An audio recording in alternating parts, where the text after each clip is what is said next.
Hello दोस्तों, कैसे हैं आप सब। स्वागत है आप सभी का कॉमिक वर्ल्ड चैनल पर। तो चलिए दोस्तों, शुरू करते हैं राज कॉमिक्स में बांकेलाल सीरीज का अगला कॉमिक विशेषांक, अनमोल रत्न। संजय गुप्ता पेश करते हैं हास्य सम्राट बांकेलाल का हास्य कॉमिक अनमोल रत्न। विशालगढ़ के राजा विक्रम सिंह को हाथी की सवारी बहुत प्रिय थी। चल मेरे हाथी, हैं। सच्चाई तो ये थी कि हाथी के सिवाय उनका भार दूसरा कोई जीव उठा ही नहीं सकता था। प्रियवर, आप कहाँ चले गए थे? मैंने आपको कहाँ कहाँ नहीं ढूंढा। मुझे मानवों ने पकड़कर अपना गुलाम बना लिया है कालीवती। चिंपा। ओ, यदि मेरी सूंड होती तो मैं अपनी प्राण शक्ति का प्रयोग करते हुए आपको अवश्य ही ढूंढ निकालती मेरे प्राणलाल। चिंपा। तुम्हारे साथ ये बालक कौन है? क्या तुमने दूसरी शादी कर ली? बालक वाली से कौन शादी करता है? ये बच्चा आपका ही है। ओह, क्या सच? चल मेरे हाथी, चिंपा। पहले तो मैं भी यही सोच रही थी कि तुम दूसरी हथनी के साथ भाग गए। चिंपो। माँ माँ, मुझे तुम्हारा पराये हाथियों से बात करना ज़रा पसंद नहीं, चलो यहाँ से। चल चल मेरे हाथी, ओ मेरे साथी। चिंपो पुत्र, ये पराये नहीं, ये तुम्हारे पिता हैं। इन्हें मानवों ने बंदी बना लिया है। क्या? मेरे पिता? पिताश्री, मेरा पुत्र। चल भाई चल। चिंपो, इस मानव की ये मजाल कि ये मेरे पिता को बंदी बनाए। अरे, यह हाथी का बच्चा पागल तो नहीं हो गया? ये तो क्रोध में मेरी ही ओर आ रहा। उतर नीचे। ताक! शाबाश पुत्र। पुत्र ने अपना धर्म निभा दिया। अब मैं अपना पत्नी धर्म निभाऊंगा। इस दुष्ट मानव का सिर कुचलकर। मैं सोए सोए गिर गया। मैं सपने देख रहा था। रानी, मैं गिर गया। अरे, आप तो गिर गए। पिछले 2 घंटों से यही तो मैं भी चिल्ला रहा हूं। कई सैनिकों की मदद से राजा को उठाकर खड़ा किया गया। मैंने भयानक सपने देखा है। बाकीलाल के पास जाकर उसे अपने सपने के विषय में बताता हूँ। बाकीलाल तो चेतक पर सवार दौड़ा जा रहा था। पड़ोसी राज्य शालगढ़ के राजा का देहांत हो गया है। उसकी पुत्री राजकुमारी शालू ने घोषणा की है कि जो कोई भी उसका दिया भोज करेगा वो उसे ही शालगढ़ का राजा घोषित करेगी। मैं भी अपना भाग आजमाने निकला हूँ। चलो, विशालगढ़ ना सही, शालगढ़ का राजा ही सही। मैं राजा तो बनूंगा। आइए, पधारिए। शीघ्र ही। राजकुमारी शालू आपका स्वागत करती है बाकेलाल। क्या आप शालू भोज करने को तैयार हैं? अवश्य राजकुमारी जी, बहुत भूख भी लगी है।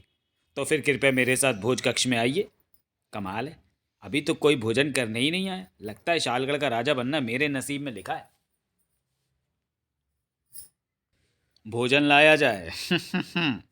वाह, गर्मा गर्म भोजन। किंतु जैसे ही बाकीलाल ने थाली में रखा भोजन देखा, उसके होश भागता हुए। अरे ये क्या? यहाँ तो केवल गर्मा गर्म ही है, भोजन गायब है। बाकीलाल, सोच क्या रहे हो? भोजन आरंभ करो। मगर किंतु परंतु ये तो अंगारे हैं, और मैं भला अंगारे कैसे खा सकता हूँ? एक राजा को तो अंगारों पर ही चलना पड़ता है, अंगारे ही खाने पड़ते हैं।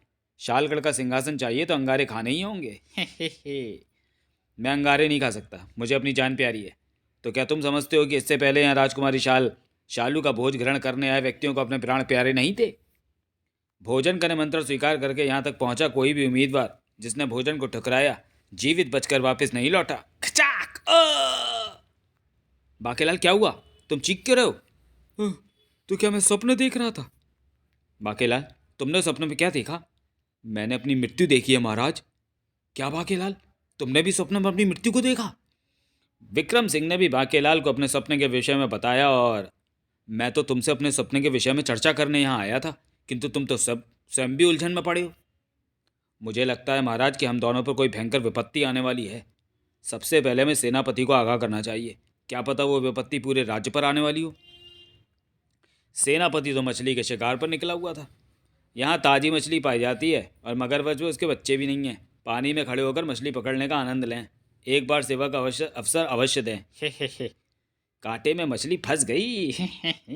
कांटे में इंसान फंस गया। खींचो। बचाओ माँ।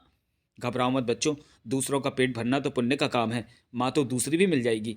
चुपचाप पीछे खड़े रहो, इसे पीछे पलटने दो। सेनापति मछली पकड़कर वापस जाने के लिए जैसे ही पलटा, मगरमच्छ। वहां तो लिखा है कि यहाँ मगरमच्छ नहीं है। वो तो मेरे मालिक ने लिखवाया था ताकि मैं भूखा ना मरूं। ओह, बड़ी देर से सोच रहा था कि वहां पर ऐसा किसने और क्यों लिखा है। अब समझ में आया। Cup cup cup. अरे सेनापति, बावड़ी में गिर गया। छपाक। बाकेलाल और विक्रम सिंह ने सेनापति को शीघ्रता के साथ बावड़ी के जल से बाहर निकाला। सेनापति, जल में गिरने से पहले जाग तो लेते। जब सोया था तो मैं जागा ही हुआ था बाकेलाल। बड़ी देर तक मछली नहीं फंसी तो मैं विश्राम के लिए लेट गया। पता ही नहीं लगा कब आंख लग गई। और सपने में। तो क्या तुमने भी कोई सपना देखा? जी हाँ महाराज, मैंने सपने में अपनी मृत्यु देखी। महाराज, महामंत्री उम्र में अनुभवी हैं। मेरे विचार में तो महामंत्री से विचार विमर्श करना चाहिए। शायद उन्हें पता हो कि हमें दिखने वाले सपनों का रहस्य। ठीक है, चलो महामंत्री के पास। महामंत्री मूंगफली खाने में व्यस्त था। क्रंच। वाह, मुंह उंगलियों में भींच कर मूंगफली तोड़ने होना, धूप में बैठकर खाने का आनंद ही अलग है। अरे पर यह मूंगफली थोड़ी सख्त है, इसे दांतों से तोड़ना होगा। महामंत्री ने जैसे ही मूंगफली को दांतों में भींच कर तोड़ना चाहा, क्रंच। अरे महामंत्री जी को क्या हो गया? वो लगता है उन्होंने मूंगफली को तोड़ने में सांस से अधिक बल लगा दिया है। महामंत्री जी नहीं रहे। आंखों की दुर्बलता के कारण महामंत्री जी ने मूंगफली समझकर बादाम तोड़ना चाहा और अधिक बल लगाने से उनका पूरा ही दम निकल गया। नहीं, वो बादाम नहीं था, मूंगफली थी। क्या हुआ महामंत्री जी? अरे महाराज, आप आइए आइए। आपके चेहरे पर हवाइयाँ क्यों उड़ रही हैं? महामंत्री ने अपने सपने की कह सुनाई। तब, ओह, आज जिसे देखो उसे ही सपने में अपनी मृत्यु दिखाई पड़ रही है। मुझे तो इन सपनों में कोई भेद मालूम पड़ता है। सपनों के अर्थ के विषय में हमें ऋषि स्वप्न हालाचार्य बता सकते हैं। हमें ऋषि उपवन में जाकर उनसे मिलना चाहिए। पहले मैं महारानी को सूचित कर दूं, तो फिर शीघ्र ही चलो महारानी जी के पास। सानी स्वर्णलता उस समय अपने बालों को गूंथ कर चोटी बना रही थी। महाराज को मेरी चोटी बहुत प्रिय है। किंतु एकाएक ही चोटी परिवर्तित हो गई एक भयंकर काले नाग में। आखिर तुमने वो मंत्र बोल ही दिया जिसे सुनने के लिए मेरे कान न जाने कब से तरस रहे थे। काला विषधर बचाओ। तुम्हें मुझसे कोई अलग नहीं कर सकता और ना ही अब तुम्हें कोई मुझसे डसने से बचा सकता है। मेरा अपराध तो बताओ हे विषधर। बहुत दिन पहले जब तुम ताजी ताजी युवा हुई थी, हवा में उड़ती जाए मेरी लंबी चोटी बालों की, उस समय तुम्हारी चोटी अब से भी अधिक लंबी व सुंदर थी। उन्हीं दिनों एक भयंकर जादूगरनी मुंह फट वहां आई हुई थी। वाह, इस राजकुमारी की चोटी से सुरक्षित स्थान हो ही नहीं सकता मेरे प्राणों को सुरक्षित रखने के लिए। ऋषियों को इस बात की भनक लग गई। काट दो राजकुमारी की चोटी। खचाक। नहीं, तुम्हारी चोटी कटते ही जादूगरनी का भी अंत हो गया। मैं मरी। किंतु मेरी सुंदर चोटी, मैं उसके बिना जीवित नहीं रह सकती। व्यथित ना हो पुत्री, हम तुम्हारी चोटी का कोई ना कोई जुगाड़ अवश्य करेंगे। फेंक दो इसे राज्य के बाहर। उधर से मैं गुजर रहा था। हिस फुस। मेरी कुंडली में लिखा है कि आज जो भी नागिन मुझे दिखेगी उसी से मेरा विवाह होगा, अन्यथा फिर जन्म भर में नहीं होगा। घनघोर अंधेरे में मुझे नागिन दिखाई पड़ी। ये क्या, नागिन दिखी, वो भी मृत? इसे मानवों ने मार डाला। मैंने क्रोध में भरकर उस मानव को डस लिया जो कि एक ऋषि था। ऋषि ने मुझे शाप दे दिया कि तूने अकारण ही मुझे डसा। अब मुझे ही चोटी बनाकर राजकुमारी के बालों के रूप में रहना होगा। और मेरा शाप ये कहने पर ही टूट सकता है कि महाराज को मेरी चोटी बहुत प्रिय है। अब मैं तुझे डसता हूँ। हिस्सी फुस्सी। बचाओ, चोटी विषधर ने मुझे डस लिया। राजा विक्रम सिंह द्वारा झिंझोड़े जाते ही रानी स्वर्णलता तुरंत उठ गई। महारानी, क्या सपने में तुम्हें सांप ने डसा है? जी हाँ महाराज, मैंने सपने में अपनी मृत्यु देखी है। महाराज, इस प्रकार एक एक के पास जाकर पूछने के स्थान पर सभी को एकत्रित करके सबसे एक साथ ही पूछ लें कि मृत्यु के स्वप्न और किसको आए हैं। तब, नहीं, मुझे तो ऐसा स्वप्न नहीं आया। मुझे भी नहीं आया, मुझे भी नहीं, हमें भी नहीं। इसका अर्थ ये हुआ कि केवल हम पांचों को ही ऐसे स्वप्न आए हैं जिनका अर्थ जानने के लिए हम चल रहे हैं ऋषि स्वप्नहालाचार्य के पास। ऋषि स्वप्नहालाचार्य ने उन्हें बताया, तुम पांचों पर पंचक का प्रभाव है। ये क्या भला है पंचक? तुम्हें किसी शवदाह संस्कार में हिस्सा लिया है और उस समय पंचक का प्रभाव था। हाँ, हम तो अक्सर किसी न किसी के दुख में शरीक होते रहते हैं। पंचकों में शवदाह संस्कार बिना पंचकों के प्रभाव को समाप्त किए कर दिया जाए तो पंचक का प्रभाव शवदाह संस्कार में हिस्सा ले रहे 5 लोगों पर भी लग जाता है। पंचक के कारण तुम्हें मृत्यु के दुस्वप्न दिखाई पड़ रहे हैं। तुम पांचों पर मृत्यु का संकट मंडरा रहा है। मृत्यु का संकट? इस संकट का अंत किस प्रकार होगा? पंचक तो लग ही गया, अब मृत्यु को टालना किसी के वश में नहीं। केवल मृत्यु कारकों को मजबूत करके इस संकट से बचा जा सकता है। जिन कारणों से मृत्यु आती है उन्हें मृत्यु कारक कहते हैं, जैसे जीर्ण शीर्ण काया अर्थात वृद्धावस्था, रोग, खराब ग्रह दशा, भूख एवं निर्धनता। कृपया मृत्यु कारकों को कमजोर बनाने का उपाय बताएं। ये कर्म मेरा नहीं, उपाय ऋषि उपाय बतायाचार्य के पास है। तो चलो ऋषि उपाय बतायाचार्य के पास। ऋषि उपाय बतायाचार्य ने बताया, सामान्य रूप से सभी मृत्यु कारक प्राणी पर तुरंत प्रभावी नहीं होते, जैसे वृद्धावस्था आने में कई बरस लगते हैं, किंतु पंचकों में ये सभी मृत्यु कारक तुरंत सक्रिय उठते हैं और कोई भी कारक प्रभावित प्राणी की तुरंत मृत्यु का कारण बन जाता है। मृत्यु कारकों की पौष्टिकता के लिए चाहिए विपरीत शक्तियों जैसे बल, प्रतिरोधक क्षमता, ग्रह प्रसन्न, अक्षय पात्र एवं समृद्धि। ये विपरीत शक्तियाँ 5 अनमोल रत्नों में समाहित हैं। यदि उन रत्नों को प्राप्त करके पंचक यज्ञ किया जाए तो पंचक का योग टल जाएगा, अन्यथा मृत्यु पक्की है। अनमोल रत्न हमें कहाँ मिलेंगे? ये तो आपको ऋषि वस्तु पता बतायाचार्य ही बता पाएंगे। ऋषि वस्तु पता बतायाचार्य ने बताया, मैं केवल समृद्धि रत्न के विषय में बताऊंगा। जहाँ समृद्ध रत्न मिलेगा वहीं से शेष रत्नों का पता लगना आरंभ हो जाएगा। कृपया आप समृद्धि रत्न का पता तो बताएं। ऋषि से पता लेकर सभी वापस महल को लौट आए और ये तय किया गया कि बाकेलाल, मैं राजा हूँ, मुझ पर राज्य की जिम्मेदारी है। सेनापति पर राज्य की सुरक्षा की जिम्मेदारी है। महामंत्री जी की उम्र अधिक हो चुकी है, महारानी जा नहीं सकती, तो ले दे के बचे तुम। अनमोल रत्न लेने तुम जाओगे। बाकेलाल तो जैसे अफसर की खोज में था। चलो कुछ दिन तक तो बला टली, मोटे मनुष्य विक्रम सिंह की शक्ल नहीं देखनी पड़ेगी। बाकेलाल, हम तुम्हारी सफलता के लिए ठुमका यज्ञ करेंगे। ठुमका यज्ञ करने से कार्य सफल होते हैं। खुली वायु में आकर चैन की सांस मिल रही है। कुछ दिन विशालगढ़ का राज सिंहासन प्राप्त करने के षड्यंत्रों से भी मेरे को छुटकारा व विश्राम मिलेगा। शायद लौटकर मैं कोई ऐसा षड्यंत्र सोच पाऊंगा जो विशालगढ़ का तख्ता एकदम से पलट दे। किंतु पंचक का निवारण करना आवश्यक है। जब जान ही नहीं रहेगी तो विशालगढ़ का सिंहासन मेरे किस काम का? मुझे समृद्धिपुर जाना है, वहां पर है समृद्धि रत्न। समृद्धिपुर और कितना दूर रह गया, उस ऋषि से मार्ग के विषय में पूछता हूँ। बाकेलाल ऋषि के पास पहुंचा। प्रणाम ऋषिवर। आओ बाकेलाल, मेरा नाम स्मरण है, मैं हूँ ऋषि भूल भुलैया। शायद तुम कुछ भूल रहे हो। अरे, मैं कुछ पूछने के लिए इस ऋषि के पास आया था, परंतु क्या? इसमें तुम्हारा कोई दोष नहीं है बाकेलाल। मेरे सामने पढ़ते ही सामने वाला अपनी याददाश्त भूलने लगता है।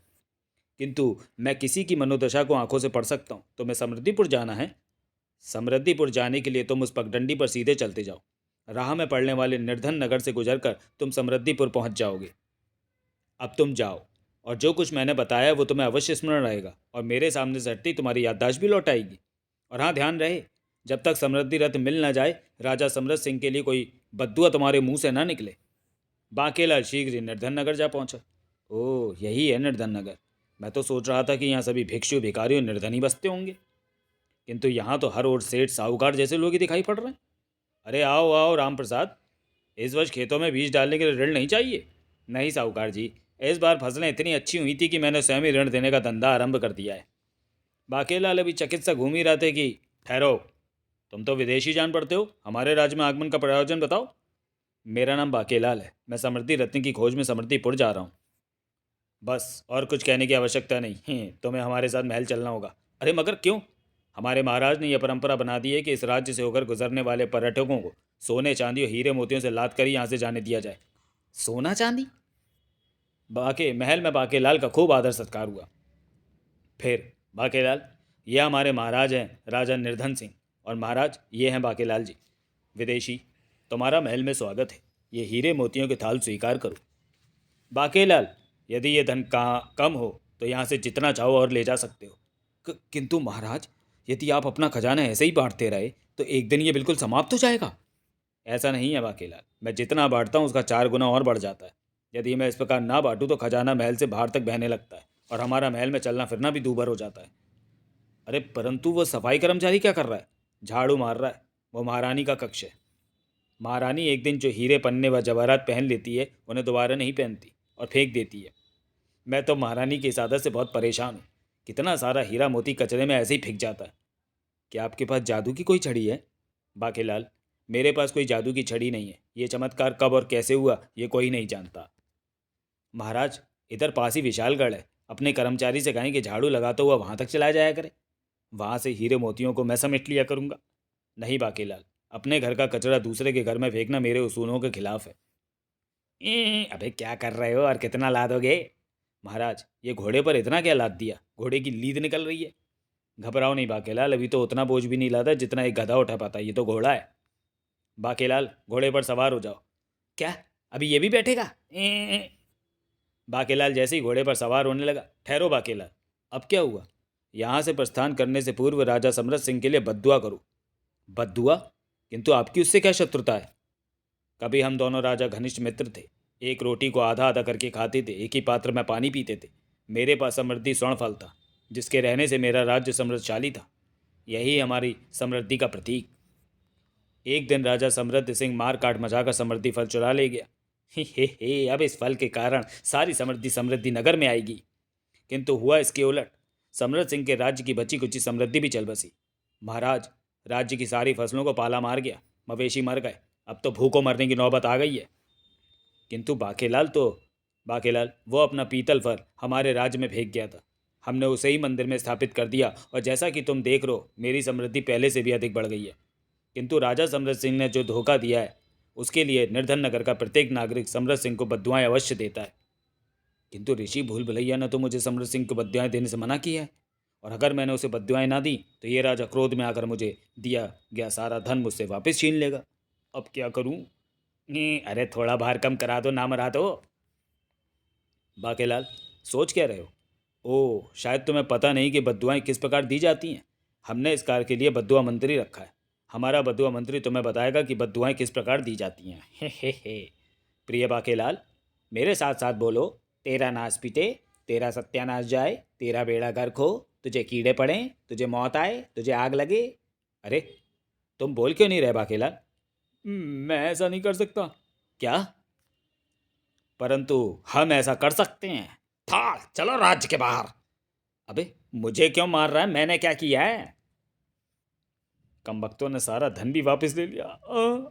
मैं भी व्यर्थ ही उस कमबख्त ऋषि भूल भुलैया की बातों में आ गया। चलो, अब सीधे समृद्धिपुर जाकर ही रुकूंगा। चेतक, तू ठीक है ना? धन के उस बोझ से तो मैं मर ही जा रहा था, अब ठीक हूँ। बाकेलाल अभी घोड़े पर सवार हुआ ही था कि ठहरो बाकेलाल, असली समृद्धि रत्न मेरे पास है। क्या? समृद्धि रत्न तुम्हारे पास है? हाँ बाकेलाल, राज्य की सारी समृद्धि और संपन्नता इसी रत्न से ही है, जैसा कि तुम देख ही रहे हो। किंतु इसे मैं तुम्हें दे सकता हूँ। बदले में तुम्हें उस दुष्ट राजा समृद्ध सिंह से स्वर्णफल लाकर मुझे देना होगा। किंतु तुम स्वयं ही जाकर स्वर्णफल क्यों नहीं ले आते? हम तो लेने जा रहे थे, किंतु ऋषि चंपक भूमिया ने हमें आगाह किया है कि स्वर्णफल को केवल वही व्यक्ति ला सकता है जो राजा समृद्ध सिंह को बद्दुआएं ना दे। इसलिए हमने धन देने की ये शर्त रखी थी, और वो व्यक्ति तुम हो बाकेलाल। यदि तुम हमारे पुरखों की निशानी वो स्वर्णफल ले आओ तो मैं तुम्हें समृद्धि रत्न दे दूंगा। यदि ऐसी बात है तो फिर ठीक है, मैं स्वर्णफल लेने जाता हूँ। राजा समृद्ध सिंह, पता नहीं किसकी नज़र लग गई समृद्धिपुर की समृद्धि को। हमें तो भोजन के भी लाले पड़ गए हैं, और निर्धन बनकर अलग अलग राज्यों में जाकर मेहनत मजदूरी करनी पड़ रही है। लो, एक खंबा और धराशायी हो गया। मुद्राओं के अभाव में इसकी मरम्मत नहीं कराई जा सकी थी। तब महाराज, क्यों न इस रणफल को बेचकर थोड़े से धन का जुगाड़ किया जाए?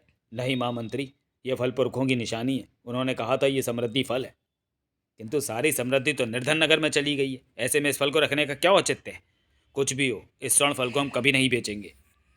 चलो, धंधे पर जाने का समय हो गया है। नगर के सभी पुरुष अलग अलग दिशाओं में जाकर जो भी कार्य मिलेगा करेंगे, किंतु ध्यान रहे कोई भी निर्धन नगर की ओर नहीं जाएगा।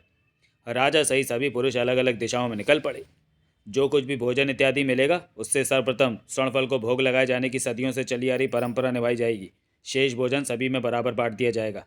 मेरे राज में रहोगे तो ऐसे ही ऐश करोगे। वाह, बोलो महाराज समृद्ध सिंह की जय। अरे, इतने सारे भिखारी सभी राजा की जय जयकार करते हुए जा रहे हैं। ओ, जय जयकार क्यों ना हो, आखिर ये समृद्धिपुर है। यहाँ भिखारियों को खूब धन भोजन भीख में मिल जाता हो। बाकेलाल ने प्रसन्नतापूर्वक जैसे ही समृद्धिपुर में प्रवेश किया, ठहरो, कौन हो तुम? मेरा नाम बाकेलाल है, और मैं यहाँ राजा समृद्ध सिंह से मिलने आया हूँ। ओह, इसका मतलब आप अतिथि हैं। अतिथियों को यहाँ भगवान का रूप समझा जाता है। मैं तो आरती उतारू रे नगर आए अतिथि की राह में पुष्प बिछा दिए गए। हम आपको महल में लेकर चल रही हैं। किंतु क्या यह नगर की रक्षा का कार्य स्त्रियाँ करती हैं? हाँ, राजा सहित नगर के सभी पुरुष राज्य के बाहर जाकर मेहनत मजदूरी करते हैं। इससे राजधन सुरक्षित रहता है और संकट के समय काम आता है। इस प्रकार समृद्धि बनी रहती है। वाह, यहाँ का राजा तो बड़ा महान व परोपकारी है। बाकेलाल की वहाँ आओ भगत हुई। बाकेलाल जी भरकर खाइए। वाह, भोजन की तो सुगंध ही इतनी स्वादिष्ट लग रही है। तो तू केवल सुगंध सूंघ, भोजन मेरे लिए छोड़ दे। डाकू लानत सिंह, मैं यहाँ समृद्धि रत्न लेने आया हूँ। समृद्धि रत्न? हाँ, एक हमले में मेरे सारे साथी मारे जा चुके हैं। अपने दल की समृद्धि के लिए मुझे समृद्धि रत्न चाहिए, जो कि मुझे पता चला है कि राजा समृद्ध सिंह के पास ही है। जब तक मैं ये भोजन करूं, ये तलवार तू पकड़ कर रख। खबरदार जो कोई गड़बड़ की तो। डाकू लालना सिंह भोजन करने लगा। वाह, अति स्वादिष्ट भोजन है। चप चप। थोड़ी सी दाल डालो। आज भोजन करते वक्त मुझे एक घटना याद आ गई। एक बार मैंने किसी साहूकार के घर डकैती डाली। मुझे भूख भी लगी थी। मैंने साहूकार की पत्नी को भोजन बनाने को कह दिया। डर के मारे उसने बहुत स्वादिष्ट भोजन बनाया। थोड़ी चटनी डालो। किंतु जब मुझे होश आया तो मैं कारागार में बंद था। कबकत साहूकार ने चालाकी से भोजन में मूर्छित करने की दवा मिला दी थी। मैं कारागार तोड़कर भाग निकला। चप चप चप। आलू की सब्जी और दो। तब से मैं जब भी धंधे पर निकलता हूँ तो भोजन भी छीन कर खाता हूँ। उसमें मूर्छित होने की दवा मिले होने का खतरा नहीं होता। हे अरे महाराज, बस अभी मंत्री आ गए। मैंने कुमार के घड़े बनाए। मुझे ईंटें ढोनी पड़ी। मुझे हल में बैल के स्थान पर जुतना पड़ा। मुझे कुएं से पानी खींचना पड़ा। अच्छा हुआ महारानी ये दिन देखने से पूर्वी चल बसी। ये लो, ये है मूंग की धुली दाल और चावल। सेविकाओं, अति शीघ्रता से खिचड़ी बना दो, क्योंकि इस वक्त बड़ी भूख लगी है और सबसे जल्दी वही बन सकती है। अरे ये कौन है? ये मैं बताता हूँ। मैं हूँ बाकेलाल, और यह है डाकू लानत सिंह, जो यहाँ समृद्धि रत्न लूटने आया था। डाकू लानत सिंह? परंतु ये मूर्छित कैसे हो गया? इसने वो भोजन खा लिया जिसे पहले मैं खाने वाला था। महाराज, ये महल का अतिथि था। ओह, अर्थात यदि भोजन मैं खा लेता तो इसके स्थान पर मैं मूर्छित हो जाता। राजा, जल्दी से बताओ कि मेरे भोजन में मूर्छित करने की औषधि क्यों मिलाई गई थी। वो बाकेलाल, बात यह है कि इससे पहले कि राजा आगे एक भी शब्द कह पाता, हे हा, कहाँ है मेरा भोजन? अरे राक्षस! इच्छा कर्ण, ये रहा तुम्हारा भोजन। ओह, भोजन तैयार है। डाकू, इसका भोजन? वाह, आज तो अच्छा माजल शिकार सौंपा है तुमने मुझे। बाकेलाल को सब कुछ समझते जरा भी विलंब नहीं हुआ। राजा समृद्ध सिंह, यदि वो भोजन मैं ग्रहण करता तो मैं मूर्छित हो जाता और मुझे उस राक्षस के सुपुर्द कर दिया जाता। हाँ बाकीलाल, सच्चाई तो यही है, ये परंतु हम भी क्या करें। इच्छागण को मार पाना कठिन है, क्योंकि उसे वरदान मिला हुआ है कि जब तक उसके मन में कोई ना कोई इच्छा रहेगी, कोई उसका वध नहीं कर सकता। उसे चाहिए अपनी समृद्धि, ताकि उसे सरलता से मानव भोजन मिलता रहे, और उसके लिए उसे चाहिए समृद्धि रत्न, अर्थात वो स्वर्णफल जो हम उसे दे नहीं सकते। इसलिए हम उसे प्रत्येक दिन एक मानव भोज के रूप में दे देते हैं। अभी तक हम उसे कारागार में बंद ऐसे चोर डाकुओं का भोजन के रूप में दे रहे थे जिन्हें मृत्युदंड मिला हुआ था। किंतु अब तो कारागार भी खाली हो गए। यदि उसे मानव का भोजन ना दिया गया तो वो सारे राज्य को उजाड़ कर समृद्धि रत्न अर्थात वो स्वर्णफल प्राप्त कर ले जाएगा। महाराज, भोजन तैयार है। बाकेलाल, तुम हमारे साथ भोजन करो, इसमें कोई मिलावट नहीं है, किंतु सर्वप्रथम भोजन का भोग स्वर्णफल को लगाया जाएगा। कोई चक्कर चलाना होगा राजा से स्वर्णफल प्राप्त करने के लिए। राजा सीधे सीधे नहीं देगा। तब बाकेलाल, ये हमारे पुरखों का बनाया समृद्धि मंदिर है। इसमें स्थापित स्वर्णफल के दर्शन करने से समृद्धि आती है। क्या ये फल सोने का है? हाँ बाकेलाल, हमारे पुरखों का विश्वास था कि समृद्धिपुर में समृद्धि इसी स्वर्णफल के कारण कायम है। महल की जीर्ण शीर्ण अवस्था, भोजन में खिचड़ी खाने वाले राजा और नागरिकों की खस्ता हालत देखकर अब मुझे पक्का विश्वास हो गया कि समृद्धि रत्न समृद्ध सिंह के पास नहीं, बल्कि निर्धन नगर के राजा निर्धन सिंह के पास ही है, और वो उसे मुझे तभी देगा जब मैं उसे स्वर्णफल सौंप दूंगा। महाराज, स्वर्णफल की सुरक्षा में सैनिकों का पहरा होना चाहिए। बाकेलाल, मान्यता है कि इसकी रक्षा एक यक्ष करता है, इसे कोई चुरा नहीं सकता। फिर उसी रात्रि इस घोड़ा गाड़ी पर लाद ले जाऊंगा स्वर्णफल को। बाकेलाल ने घोड़ा गाड़ी को ठीक स्वर्णफल के नीचे खड़ा किया, और क्योंकि इसके बिना राजा निर्धन सिंह मुझे समृद्धि रत्न नहीं देगा, स्वर्णफल के यक्ष का संकट मृत्यु से बड़ा तो नहीं होगा। देखता हूँ कौन यक्ष इसकी रक्षा करता है। स्वर्णफल सीधा घोड़ा गाड़ी में आ गिरा था। बाकेलाल स्वर्णफल को घोड़ा गाड़ी पर लाद ले चला। चल चेतक, लगा दौड़। बाकेलाल को पता भी नहीं चला कि स्वर्णफल द्वारा अपना स्थान छोड़ते ही पूरे महल में भयंकर शोर मच चुका था। ले गया, ले गया, ले गया, पकड़ो पकड़ो। ओह, कोई स्वर्णफल को ले जाने की चेष्टा कर रहा है। स्वर्णफल की यह विशेषता है कि यदि उसे कोई चुराने की चेष्टा करेगा तो महल में ले गया पकड़ो के सर गूंजने उठेंगे। मुझे तो यह करतूत उसी परदेसी की लगती है महाराज। यदि ये करतूत बाकेलाल की है सेनापति, तो वो बचेगा नहीं। ग्रर, वो जा रहा है, वही है, पीछा करो, बचने ना पाए। ओह, राजा को मेरी करतूत का पता लग गया और वो सेना लेकर आ गया। बांके और तेज दौड़ा रथ, अन्यथा तेरे सिर की खैर नहीं। चेतक, और तेज दौड़, कमबख्त, पकड़ो, मारो। देखते देखते बाकेलाल रथ सही समृद्धि नगर की सीमा पार करता चला गया। निर्धन नगर, वो मारा। वो सीमा पार कर गया और हमारे साथ इतने सैनिक नहीं है कि हम निर्धन नगर में घुसकर वहाँ की सेना से टक्कर लेते हुए स्वर्णफल को वापस लौटा लाएं। तो फिलहाल हमें लौटना चाहिए। चलो महल चलकर इस संकट का समाधान सोचते हैं। आखिर में स्वर्णफल को निर्धन नगर में लाने में सफल हो ही गया। अब मुझे मिल जाएगा समृद्धि रत्न भी। महल में बाकीलाल की जय जयकार हो उठी। तुमने तो चमत्कार कर दिखाया बाकीलाल। तो फिर अब आप भी अपना वायदा पूरा कर डालिए, मुझे समृद्धि रत्न देकर। अवश्य बाकीलाल, किंतु उससे पहले तुम्हें एक कार्य और करना पड़ेगा। उसके बिना स्वर्णफल की उपयोगिता व्यर्थ और संकट सूचक है। क्या मतलब? बाकीलाल, तुम्हें पीतल पर समृद्धिपुर पहुंचाना होगा। क्या? मैं भाग गया तो मुझे देखते ही सैनिक पकड़ लेंगे और राजा तो मुझे सीधे ही फांसी पर लटका देगा। ऐसा नहीं होगा। मेरे पास 9 2 11 नामक ये रत्न है। इसे अपने मुंह में रखते ही तुम गायब हो जाओगे और फिर तुम्हें कोई देख नहीं पाएगा। इसे अपने मुंह में रखकर देखो। बाकीलाल ने रत्न मुंह में रख लिया। फिर अरे बाकीलाल, तुम कहाँ हो? अरे बाकीलाल, कहाँ हो गए? कहाँ गायब हो गया? वह अदृश्य हो गया। फिर रत्न मुंह से निकालती, बाकीलाल जल्दी जाओ, एक ही नगर में दोनों फल नहीं रखे जा सकते, अनर्थ होगा। मरता क्या ना करता। बाकीलाल को जाने के लिए तैयार होना ही पड़ा। तुम्हारे लौटते ही मैं तुम्हें समृद्धि रत्न दे दूंगा। कोई संकट पड़ा तो मुंह में 9 2 11 रत्न रखकर अदृश्य हो जाऊंगा। बाकीलाल सुबह होने से पहले ही व्यापार कर लेना चाहता था। समृद्धिपुर। शुक्र है सीमा पर सैनिकों का पहरा नहीं है। बाकीलाल पीतल फल लेकर समृद्धि मंदिर पहुंचा, किंतु फिर जैसे ही वो वहां से चलने लगा, पकड़ लो शैतान को। ओह, मुझे तुरंत 9 2 11 रत्न मुंह में डालकर अदृश्य हो जाना चाहिए। बाकीलाल ने रत्न मुंह में रख लिया। ढूंढते रह जाओगे बाकीलाल को। मगर ये क्या? ओह, तो ये पीतल फल यहाँ रखने आया था। ले चलो इस नामराद को महाराज के पास। अरे मैं तो अदृश्य हूँ, ये मुझे देख कैसे पा रहे हैं? दुष्ट राजा निर्धन सिंह ने धोखा दे दिया। स्वामी, राजा निर्धन सिंह ने तुम्हें गधा बना गया। रत्न से तुम गायब नहीं हुए। मैं तो उस वक्त भी कह रहा था जब राजा और उसके सैनिकों ने रत्न मुंह में रखने पर तुम्हें अदृश्य कहा था। तुम उस वक्त भी दिखाई पड़ रहे थे। राजा समृद्ध सिंह तो पहले ही से ही क्रोध में भरा बैठा था। बाकीलाल को तुरंत फांसी दे दो। ठहरिए महाराज, इसे मृत्यु दंडी देना है तो इसे मूर्छित करके राक्षस इच्छाकंड के बाद भेज देते हैं, नहीं तो फिर वो आएगा और हमें एक आदमी का प्रबंध करना पड़ेगा। नहीं तो फिर जल्दी करो, इस दुष्ट को मेरी नज़रों से दूर करो तुरंत। सैनिक, बाकीलाल को इच्छाकंड की मान में छोड़ाओ। उसे कहना कि कल के बजाय हमने आज ही भेज दिया बंदा। बाकीलाल तू तो गया। अब दुष्ट बाकीलाल को तो उसके किए की सज़ा मिल गई, किंतु महाराज अब हमें स्वर्णफल किस प्रकार फिर से प्राप्त होगा?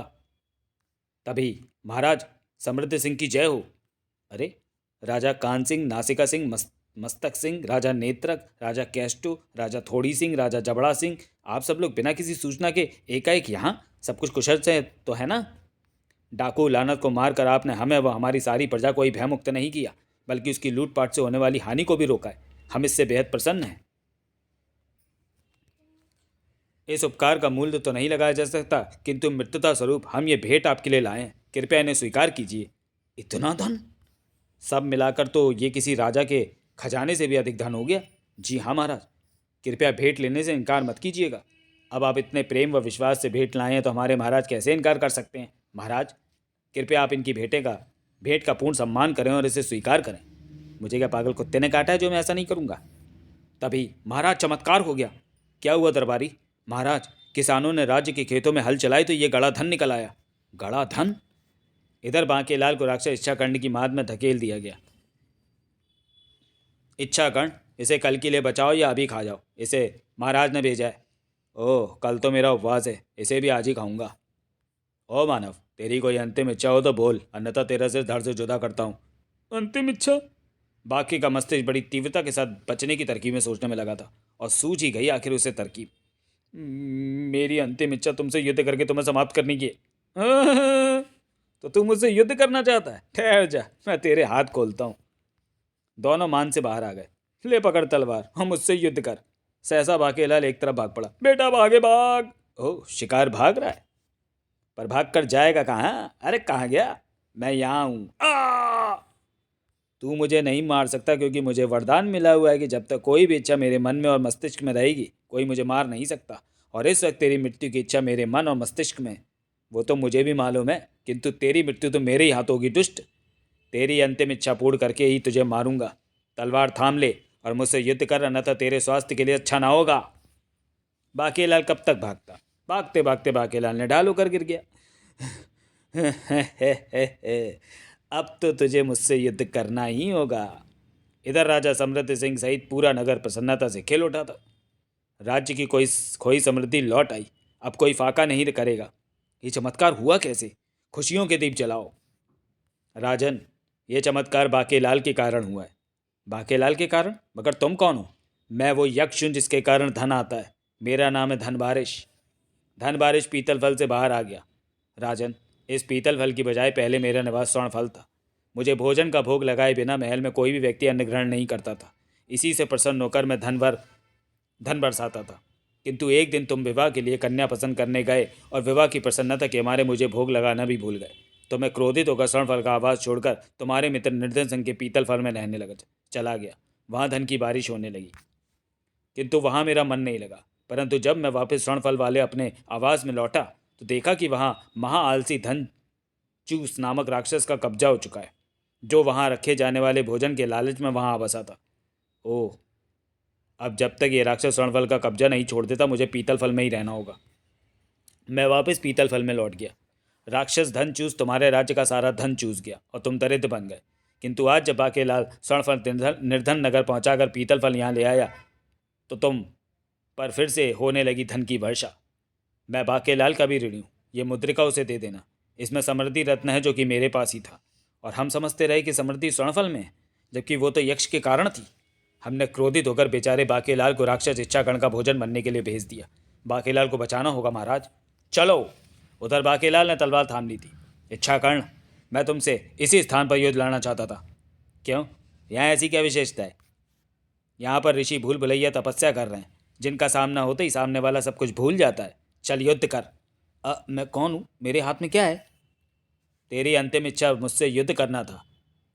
यदि तू मुझसे कर ही रहा है, और अब तू नई इच्छा नहीं कर पाएगा क्योंकि तू ये बात भूल चुका है। खचाक! ओ! तभी राजा समृद्ध सिंह भी वहां पहुंचा। बाकेलाल ने राक्षस इच्छाकर्ण को भी मार डाला। बाके, हमें क्षमा कर दो। पीतल फल में यक्ष था और स्वर्ण फल में धनचूस नामक राक्षस। तुम्हारे कारण धन बारिश नाम का यक्ष वापस समृद्धिपुर में लौट आया और धनचूस निर्धन नगर में चला गया। अब समृद्धिपुर पुनः धन संपदा से संपन्न हो गया। यक्ष धन बारिश ने यह समृद्धि रत्न तुम्हारे लिए दिया है, कृपया इसे स्वीकार करो। ओह, तो समृद्धि रत्न यक्ष के पास था। इसका मतलब निर्धन सिंह ने झूठ बोला था। निर्धन नगर में भयंकर बाढ़ आई। ओह, भयंकर बाढ़ में सब कुछ डूब गया। तब ऋषि भूल भुलैया ने भी दिया आशीर्वाद। बाकेलाल, इच्छाकर्ण को यहाँ लाकर वध करने की जो समझदारी तुमने दिखाई है, मैं भी उससे बहुत प्रसन्न हूँ। मैं तुम्हें तुम्हारे अभियान की अगली वस्तु का पता बताऊंगा। किंतु अब तो मैं कुछ भूला ही नहीं। इच्छाकर्ण जैसे राक्षस के भय से ही मैंने वह शक्ति प्रभाव उत्पन्न कर रखा था बाकेलाल। अब वह प्रभाव दूर हो गया है। तो फिर बोलो बाकेलाल की जय। समृद्धि रत्न मुझे मिल गया। अब मुझे अपनी अगली यात्रा पर निकलना होगा। और प्रथम बार बाके के कार्य की सफलता पर राजा विक्रम सिंह उसकी पुच्ची लेने के लिए वहाँ उपस्थित नहीं था। शुक्र है मोटी की बदबूदार पुच्चियों से छुटकारा मिल गया। तभी पुच्ची, स्वामी आज तो वाकई आपने एक नेक कार्य किया है। पुच्ची मैं लूंगा। चेतक, मुंह पीछे कर कमकत। समाप्त। तो चलिए दोस्तों, वीडियो को यहीं समाप्त करते हैं और मिलते हैं बाकेलाल सीरीज के अगले कॉमिक विशेषांक सत्य रत्न में। तब तक के लिए धन्यवाद।